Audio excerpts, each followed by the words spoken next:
Assalamualaikum warahmatullahi wabarakatuh. Yang kami hormati Ibu Apoteker Mutiara Herawati, S1 MSc, selaku dosen pengampu mata kuliah pelayanan dan konseling obat, dan teman-teman yang kami banggakan.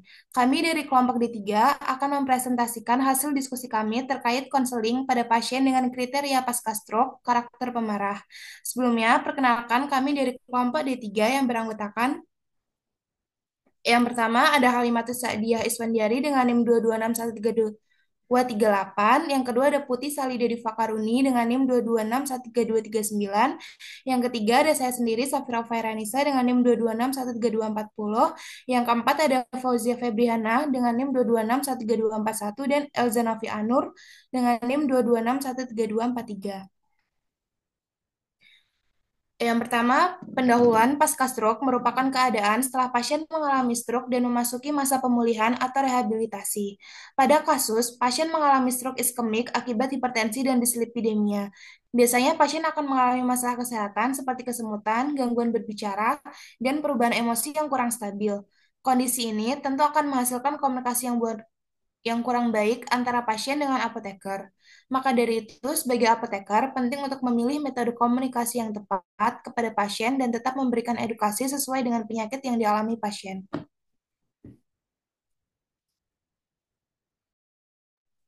Dengan kasus seorang pasien bernama Nyonya Puyo berumur 50 tahun ingin menebus obat ke apotek karena pasca stroke iskemik ringan.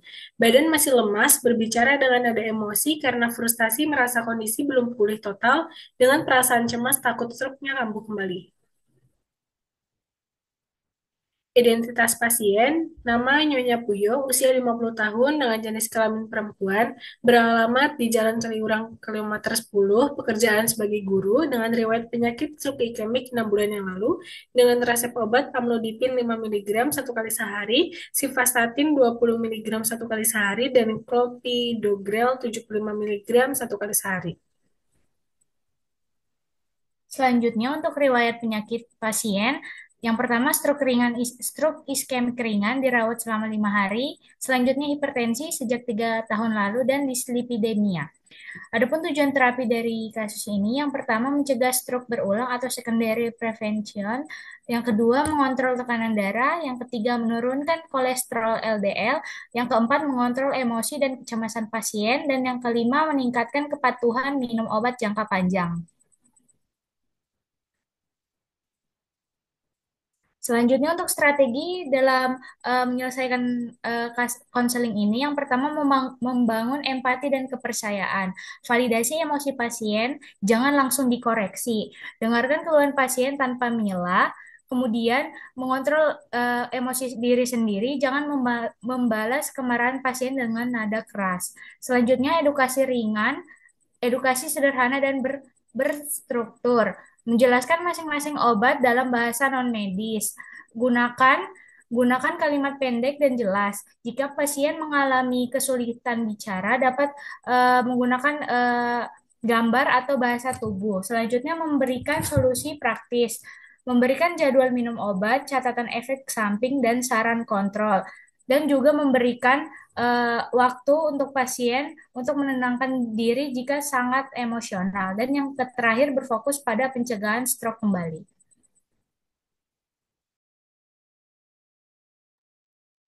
Kemudian berikut contoh dialog konseling pasien. Assalamualaikum, selamat siang Ibu. Ada yang bisa saya bantu? Waalaikumsalam, saya mau nebus resep dari Dokter Bagas, Mbak. Baik Ibu, apakah ini saya berbicara dengan Ibu Puyo sendiri? Iya, saya sendiri. Baik Ibu, saya izin konfirmasi resep terlebih dahulu ya. Betul dengan Ibu Puyo, Iya, betul, alamat Mbak. Jalan Kaliurang, Iya, dengan riwayat penyakitnya stroke iskemik ya Ibu. iya, Dokter meresepkan obat amlodipin, clopidogrel, dan simvastatin, betul? iya. Baik. Tapi kok obatnya yang dikasih itu terus ya, Mbak? Saya tuh udah minum tiap hari loh, tapi rasanya badan saya tuh kayak masih sering kesemutan, apalagi di wajah, di tangan, sama di kaki gitu. Semuanya tuh masih kesemutan. Saya tuh jadi susah mau pegang apa-apa, Mbak. Ini sebenarnya obatnya bekerja nggak sih gitu? tuh pengen ganti obat aja karena kayak percuma Mbak saya minum obat nggak sembuh-sembuh gitu. Baik, Ibu Puyo. Saya mengerti Ibu pasti merasa khawatir dengan kondisi Ibu yang sekarang dan pasti sangat mengganggu aktivitas ya Ibu. Sebelumnya saya jelaskan dahulu kenapa obat yang diberikan ini penting untuk kondisi Ibu. Boleh saya tahu rasa kesemutannya itu muncul terus-menerus atau hilang timbul? Saya tuh takut gitu loh Mbak, kalau nanti saya stroke lagi gitu. Soalnya tiap hari itu kesemutannya tuh kerasa gitu, bahkan sering terasa kebas gitu. Kemarin tuh saya tuh baca loh Mbak di Google kalau stroke ringan itu harusnya cepet sembuh ya. Ini kok malah obatnya nggak ngaruh. Ya, ketakutan ibu itu sangat wajar. Stroke ringan memang tidak memiliki kondisi yang separah stroke berat, tetapi tetap bisa meninggalkan gejala sisa seperti kesemutan, lemas, sulit berbicara, dan bahkan rasa emosional yang tinggi. Untuk waktu pemulihannya sendiri, mungkin memerlukan waktu sekitar beberapa minggu. Loh, jadi saya minum obat nih nggak bisa langsung sembuh Mbak. Kalau gitu saya mau ini aja deh Mbak, beli obat yang bisa bikin saya langsung sembuh aja. Ya, jadi obat yang ibu minum seperti Clopidogrel itu bekerja bukan untuk menghilangkan gejala yang ibu rasakan secara langsung, tetapi digunakan untuk mengurangi resiko terjadinya stroke berulang atau stroke kambuh. Jika ibu tidak mengkonsumsinya, kemungkinan kambuh akan lebih parah dari gejala yang sudah ibu rasakan saat ini, seperti sulit bicara, bahkan kelumpuhan di bagian tubuh tertentu. Nah, kita itu sedang mencegah hal itu terjadi seperti itu. Iya, tapi tuh saya makin ngerasa nggak kuat gitu loh Mbak. Obat-obatan ini tuh nggak bikin saya ngerasa enakan, nggak bikin saya lebih baik. Saya kesel setiap hari ngerasain ini terus.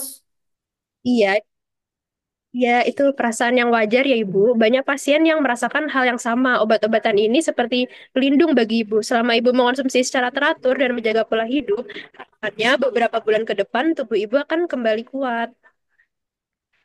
Iya ya Mbak. Saya tuh capek sendiri loh Mbak ngerasain semua ini gitu. Kalau gitu saya mau ini aja deh Mbak minum Clopidogrelnya aja. Amlodipin sama simvastatinnya nggak usah deh. Biar yang mencegah stroke kan cuman Clopidogrelnya aja. Maaf ya Ibu, tapi ketiga obat-obatan tersebut diresepkan bukan tanpa tujuan kesehatan Ibu sendiri. Untuk obat amlodipin itu berfungsi untuk menjaga tekanan darah Ibu dalam kondisi yang stabil. Tujuannya agar pembuluh darah tidak pecah dan tersumbat. Lalu untuk obat simvastatin itu berfungsi untuk menurunkan kadar kolesterol jahat yang juga dapat menyumbat pembuluh darah yang apabila tidak dicegah dapat memicu terjadinya stroke kembali. Jadi semua obat ini harus dikonsumsi secara teratur ya Ibu. Lah, kalau gitu obat yang buat kesemutannya apa Mbak? Terus berarti kesemutannya bisa sembuhnya gimana? Insya Allah bisa, Bu. Namun, Ibu perlu latihan dan waktu. Ibu bisa melakukan terapi okupasi di puskesmas atau latihan tangan secara ringan dan perlahan. Kalau Ibu konsisten, Ibu bisa sembuh dalam waktu 3 sampai 6 bulan.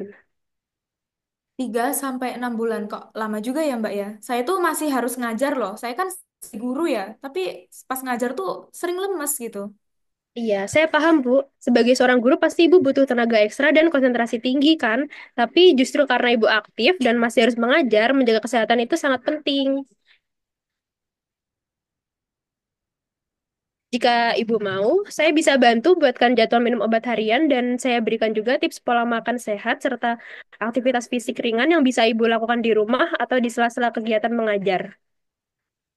Ya boleh deh Mbak. Kadang tuh saya juga suka lupa minum obatnya gitu loh, jam berapa gitu. Oh ya boleh Bu, misalnya amlodipin itu diminum pagi hari sebelum aktivitas. Kalau clopidogrel siang setelah makan siang dan simvastatin itu malam sebelum tidur. Nanti saya tuliskan dalam jadwal yang mudah Ibu tempel di rumah ya. Saya juga akan berikan brosur latihan pasca stroke ringan yang mudah diikuti. Oh iya boleh Mbak. Ya udah terima kasih ya Mbak. Saya jadi lebih tenang sekarang. Sama-sama Ibu Puyo, saya senang bisa membantu. Ibu sudah sangat luar biasa karena tetap semangat menjalani semua ini. Kalau ada keluhan lain atau butuh diskusi soal obat, Ibu boleh datang ke apotek kapan saja dan kami siap bantu. Semoga lekas sembuh Ibu.